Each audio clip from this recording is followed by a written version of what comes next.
Welcome. Perhaps you wonder why I'm not showing myself today? When you see the video, you will understand. Let's start.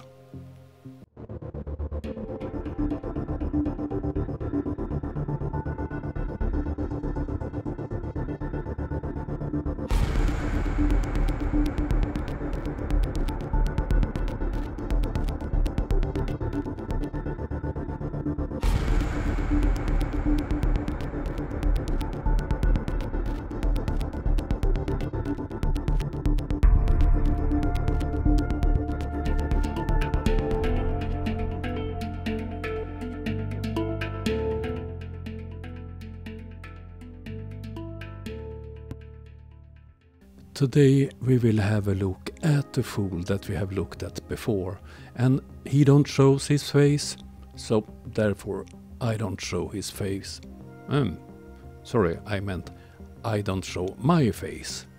So let's start this dumpster fire.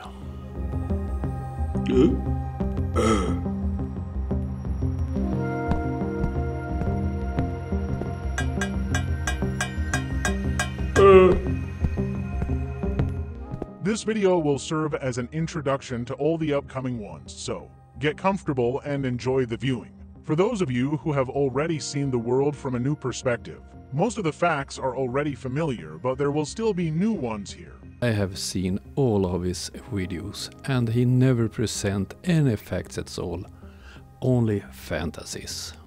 And for all the others who are not yet familiar with the theory of a flat Earth, don't have a theory, your flat earthers can't agree upon how it works, the flat earth. Their first reaction will be, is this a joke? The answer to that one is very simple. Yes, it is. Seriously, this isn't a prank, that's where we'll begin.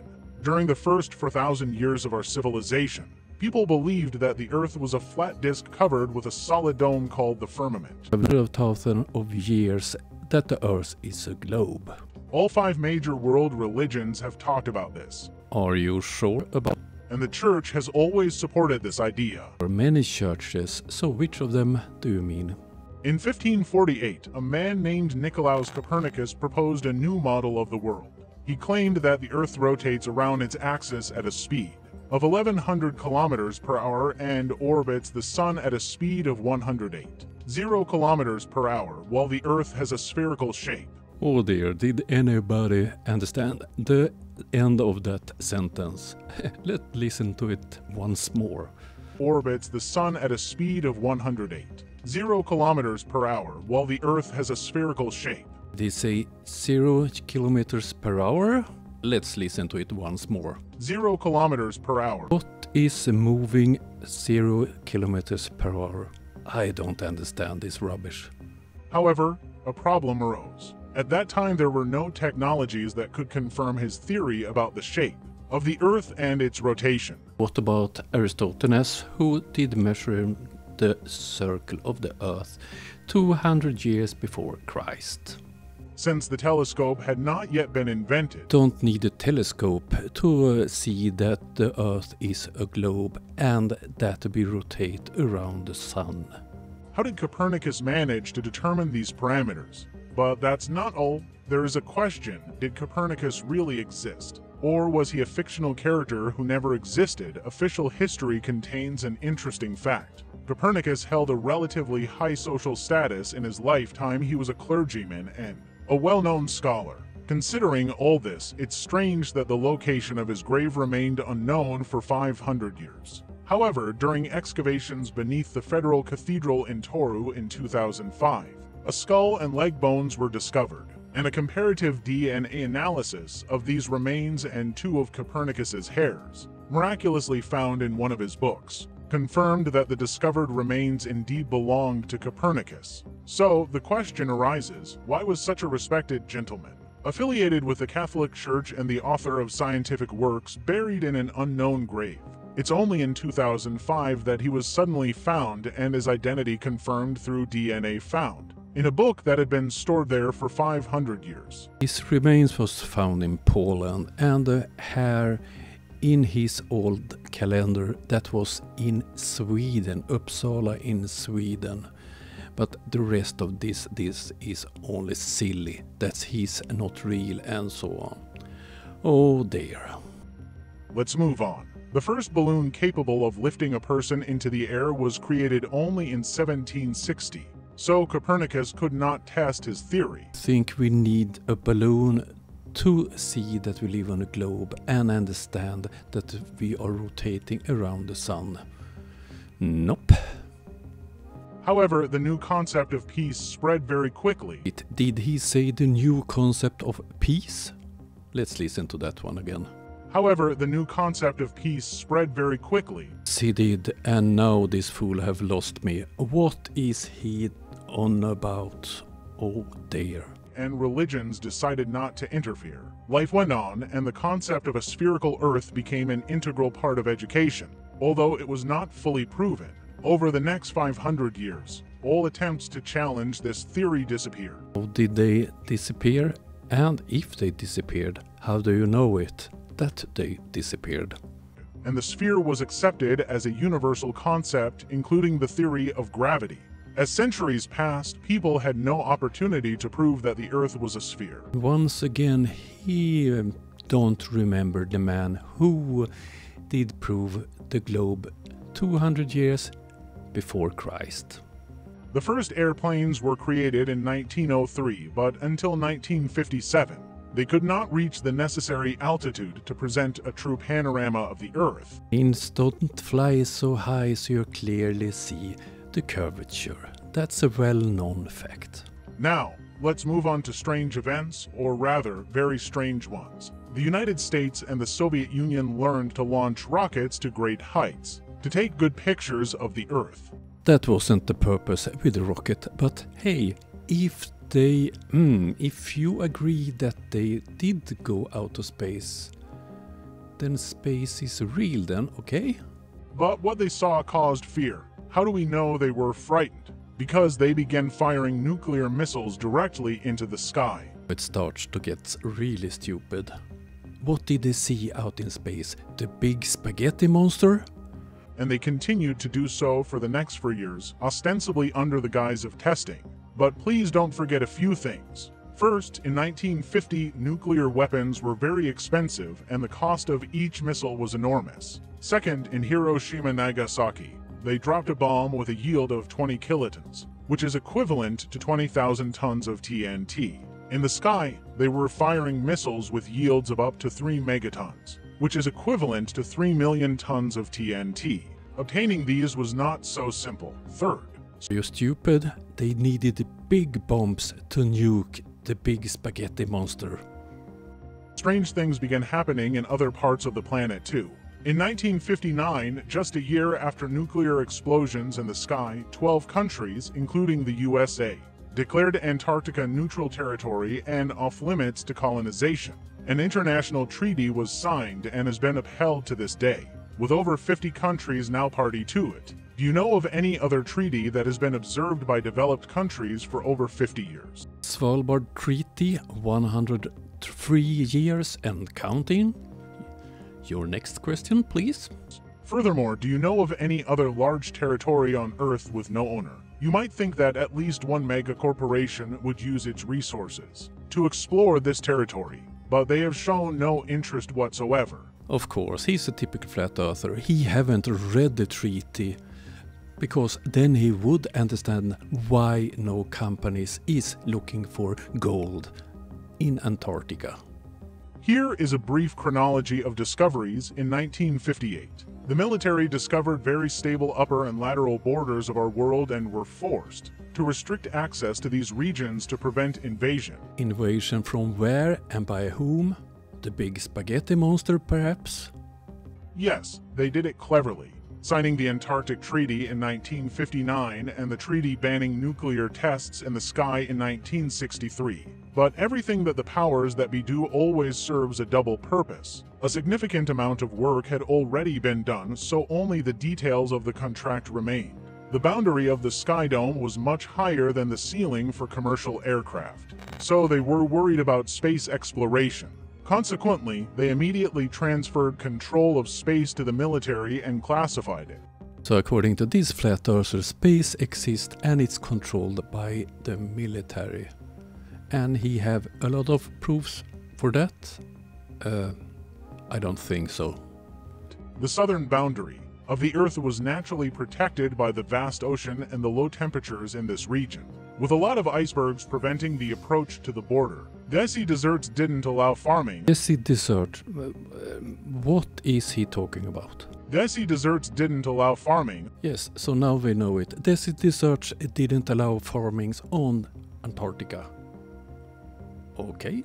So, what were people supposed to do there? Ice and cold waters have effectively held people back for many years. The necessary technologies of our civilization developed slowly. So, the captains tried to avoid dangerous icy waters. The decrease in oxygen levels is noticeable even in the mountains, which limits our ability to explore the heights of our world. The geographical South Pole is located on 2,800 meters height. You have settlements on higher heights on this Earth. This is a very well thought out design, because those who created it knew that secrets and power corrupt, and they would rather protect it from outsiders than risk losing it. They designed mountains, ice and Antarctica. Okay. You might think that kings and priests have known for a long time that we are under the dome. No, I don't think that they are so stupid and have been so stupid, so they believe that rubbish. Maybe it was written in an ancient book or on old parchment, or maybe the aliens told them.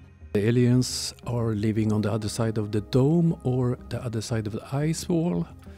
Oh dear. But all this is just gossip, because even the most powerful rulers could not reach the border of the sky and Antarctica. And if they couldn't, then ordinary people certainly couldn't. When priests tell you that you are surrounded by a dome, it is one thing. Quite another when you stand in front of it and look at it from a distance of several meters. That's when difficult decisions need to be made. Do we keep this secret for ourselves, or do we honestly tell all people? If we keep this to ourselves, what will we do with everyone else? They decided to keep it a secret and did not spare any funds for this. The rapid development of the space industry happened only because they needed images from space. Must be one of the worst flat earthers ever. You have a dome, we are in a closed world according to him, but still NASA sends rockets to space to film and take photos of the flat Earth. Oh dear. The lunar program and images of the Earth. NASA was officially founded in 1958, and that's quite an interesting coincidence, isn't it? Just a year before the signing of the Antarctic Treaty. At the same time, all competitive private companies that also wanted to explore space and earn money there were closed. The best engineers, scientists, and pilots were hired by NASA, but their sphere of research was highly restricted or classified. They couldn't even communicate with each other about their work. Only the astronauts knew about the secret, signing non-disclosure agreements and receiving good pay, fame, and rewards for it. Private space research was either destroyed or simply bought out. Private spacecraft will never be allowed into space for several reasons. The most obvious reason is that rockets and planes would collide with the dome, and their sensors would malfunction at a certain altitude. Or several private space companies, but I don't get it. First they forms NASA and so on to take picture from space on Earth, and now suddenly space is fake and the dome is in the way. If this were to happen regularly, it would raise many questions. What are these rockets colliding with? For those who are already itching to comment on Elon Musk, I will say right away that all his projects are unprofitable and are funded by the US government and possibly several allied states. In short, Elon Musk is an accidental NASA ally. Most likely, when SpaceX becomes more or less complete, Elon Musk will sell it for a substantial amount of money. SpaceX, is that Elon's new company? There are 3 questions about our world that cannot be ignored, but NASA is not prepared and has no intention of answering these questions, and they avoid them by any means necessary. You must ask these questions to yourself and others. The first question, quoting the words of Max Mellon, who did an excellent job with his work. After 50 years of research, reviewing thousands of hours of space footage from NASA and videos from other countries, I have not seen a single instance where an astronaut turns their camera 180 degrees or makes a 360-degree turn. Nowhere and never have there been any videos with such turns. This is because they cannot violate the one and only rule, which also applies to any staged series. Never show the fourth wall. Why not show it? Because there is no fourth wall. There are cameras, microphones, and operators. The second question, when you search the internet for photos of Earth from space, 95% of what you see is Photoshop and not always of high quality. In 2000, when I conducted my research, there was only one photo from NASA showing the lower part of Africa and part of Antarctica. Now this photo has been lost among hundreds of fakes. They have high-resolution cameras, and yet no one can take a high-resolution photo of Earth. NASA simply cannot reach an orbit to capture convincing photographs. I think it's time for Flat Earth Bingo, because this was stupid. Third question. The routes of commercial aviation flights in the southern hemisphere are indicated incorrectly. You can check it yourself in just 1 minute. Please do this. Take any city in Australia and any in South America. You need to fly over the South Pacific, right? Now find a plane ticket that flies a direct flight between these cities without transfers. That's where the headache begins, because there is a certain distance between 2 points on the map. And on a flat map, these two cities will be the furthest from each other. You can't just cut a corner, so they have to create complex routes with multiple transfers. It's only one small problem. There are direct flights from Australia to South Africa and from Australia to South America. So you're presenting bullshit. They were fortunate that the United States is located in the northern hemisphere because the growth of aviation would have long ago exposed all suspicious flight routes. Yes, I know this may sound like nonsense and hallucination. Yes it does, and yes it is. Some people will boldly assert that all world leaders are reptiles and reptilians, but these very same people will laugh in your face when they hear about the flat Earth. Oh dear, spaghetti monsters, aliens, and reptilians. I, too, have been interested in conspiracy theories and continue to be. I've explored all the interesting topics for research, and I never wanted to delve into the flat Earth theory. However, every time I look into this topic now, I constantly discover something new. When I saw how it works and what these people had in mind, I seriously got into flat Earth theory. Think for yourselves and ask yourselves whether this is possible. Just entertain the idea and you might see more than meets the eye. As for the 500-year-old lie with the globe, it's long overdue to return to where it all began. This video serves as an introduction to the topic of the flat Earth. We are under a dome and there will be 5 to 6 more parts. So, subscribe to the channel and don't forget to enable notifications. YouTube has already removed 2 of my videos and very few people were able to see them. Bye. Oh dear, this must have been one of the most stupid flat Earth videos in a long time. Okay, if you don't count Brian's Logic's videos, of course.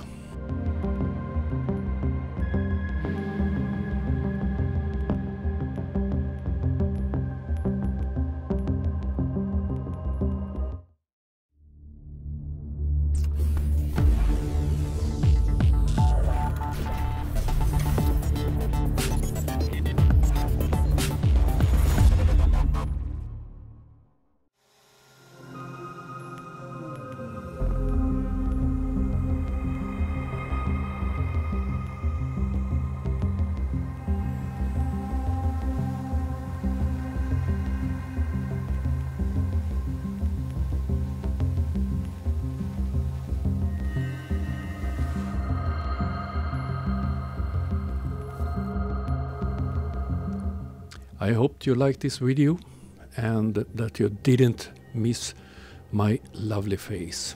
See you soon again. Have a nice day. Bye.